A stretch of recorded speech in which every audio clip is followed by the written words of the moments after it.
السلام عليكم ورحمة شكل الله الفستونات جميل وبركاته. ازاي. تمام. آخر فستونة اللي أنا كنت بادية بيها السطر هادخل فيها كده ماشي، وهاخرج بمنزلقة هنا عشان أبقى في وسط الفستونة دي. هارجع أعد 1 2 3 4. تمام، طلعت ب4 سلاسل.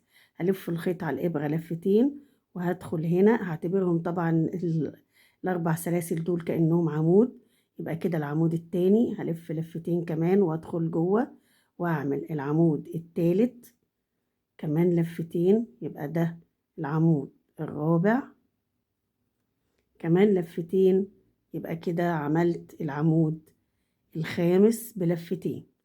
تمام، أهو في أول فستونة دي. أرجع آخد 1 2 3 4 5. تمام، وأروح على الفستونة التانية اللي هتقابلني وهاخد حشو أهو، شايفين؟ أرجع تاني آخد 1 2 3 4 5 وألف الخيط على الإبرة لفتين وأدخل الفستونة اللي بعدها مباشرة، يبقى فستونة بشتغل بيها وفستونة باخد فيها حشو. أرجع آخد فيها 5 أعمدة بلفتين أهو. اشتغلت أول عمود، هدخل أعمل العمود التاني التالت الرابع، وادي العمود الخامس. تمام اهو، شايفين الشكل ازاي كده. ارجع اخد 5 سلاسل، 1 2 1. الله ماله ده اهو، 1 2 3 4 5. هروح على الفستونة اللي هتجيلي واعمل فيها حشو. ارجع اخد كمان 5، ادي 2 3 4 5. الفستونة اللي بعدها مباشرة هشتغل فيها 5 عمود بلفتين. تمام، طب هيطلع عندي كام ورقة شجرة من دول؟ هيطلع عندي 8. الفستونات بتاعتنا كانت 16، فاحنا في فستونة بنشتغل فيها ورقة والتانية بنعمل فيها حشو، يبقى معنى كده الورق هيطلع عندي عددهم 8.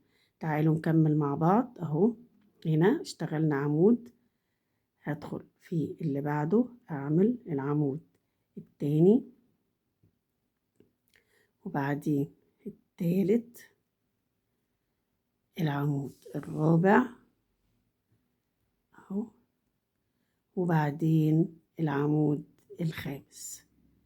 تمام، ارجع اخد 1 2 3 4 5.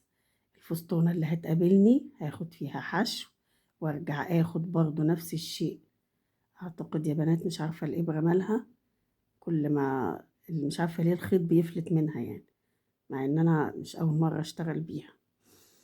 تمام، خدنا هنا 5، هندخل هنا ناخد حشو ونرجع ناخد 1 2 3 4 5 اهو، ونرجع الفستونة اللي بعديها نشتغل فيها 5 عمود بلفتين. ادي 1 ادي 2 اهو، 3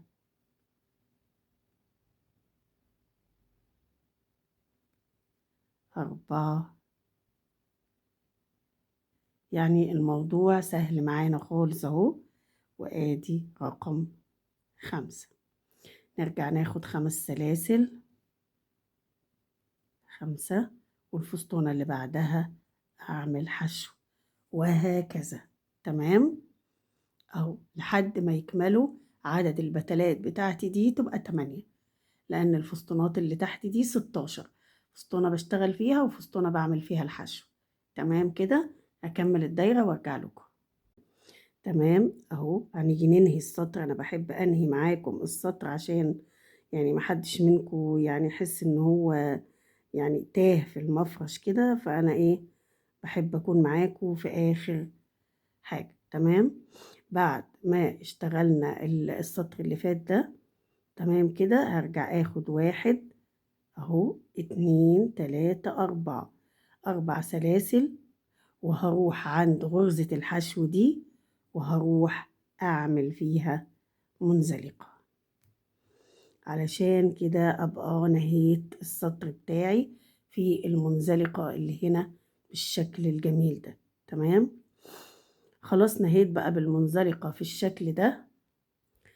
هرجع بقى، أنا عايزة أبقى هنا عند مجموعة الأعمدة دي، فأنا هعمل إيه؟ شايفين السلاسل دي؟ هدخل فيها كده وأخرج بمنزلقة، وكمان مرة أخرج بمنزلقة لحد ما أوصل لرأس الشغل بتاعي هنا أهو. شايفين أدي أول واحد أهو، أول عمود دخلت وخرجت بمنزلقة، يبقى أنا اتحركت هنا ب3 منزلقة عشان أبقى عند أول عمود زي ما انتوا شايفين كده. هبدأ هنا أطلع ب1 2 3 4 عشان أنا هشتغل عمود بلفتين. يبقى هنا أول عمود طلعت فيه أدي أول سلاسل، هلف الخيط على الإبرة لفتين وأدخل في نفس المكان وهعمل عمود عشان يبقى السلاسل أول سلاسل عمود، واللي بعدها كمان العمود التاني هلف لفتين على الإبرة وأدخل في نفس المكان أعمل العمود التالت. يبقى أنا في أول عمود اشتغلت كام عمود؟ يعتبر 3 أعمدة. تمام، هدخل في العمود التاني هلف لفتين، والعمود التاني هشتغل اهو عمود عادي، هلف لفتين، والعمود اللي بعده هشتغل برضو عمود عادي، هلف لفتين، والعمود اللي بعده كمان هشتغل برضو عمود بلفتين. آخر عمود عندي اهو، آخر عمود هشتغل فيه 3 أعمدة بلفتين. ادي اول عمود زي ما اشتغلت في اول عمود هنا 3 أعمدة، انا برضو هشتغل هنا 3 أعمدة. هنزل كمان مرة، ادي اخرج من حلقتين حلقتين، وادي المرة التالتة اهو كده هخرج من حلقتين حلقتين بالشكل ده. تعالوا نشوف بقى احنا عملنا هنا كام عمود اهو. بصوا كده، كانوا هنا 1 2 3 4 5، بقوا كام؟ احسبوا هنا كده، ادي السلاسل ادي 1 2 3 4 5 6 7 8 9، يبقى انا حولتهم من 5 ل9. ازاي؟ اول عمود اشتغلت فيه 3، طبعا كان هنا سلاسل بداية، وتاني عمود 1 2 3 4، اخر عمود اشتغلت فيه كام؟ 3 أعمدة زي ما انتوا شايفين كده. تمام، هبدأ هنا اخد 4 سلاسل، 1 2 3 4. هروح للمجموعة الجديدة اللي فيها كام؟ 5 أعمدة اهو، هلف الخيط على الإبرة لفتين، واروح عند أول عمود زي ما اتفقنا نشتغل فيه كام؟ 3 أعمدة بلفتين. أخرج من حلقتين حلقتين، أرجع في نفس المكان أشتغل عمود كمان بلفتين، ادي التاني، ارجع تاني لنفس المكان اشتغل عمود بلفتين، ادي التالت. العمود اللي بعده هشتغل عمود واحد بس بلفتين اهو، هلف لفتين واشتغل هنا عمود واحد بلفتين.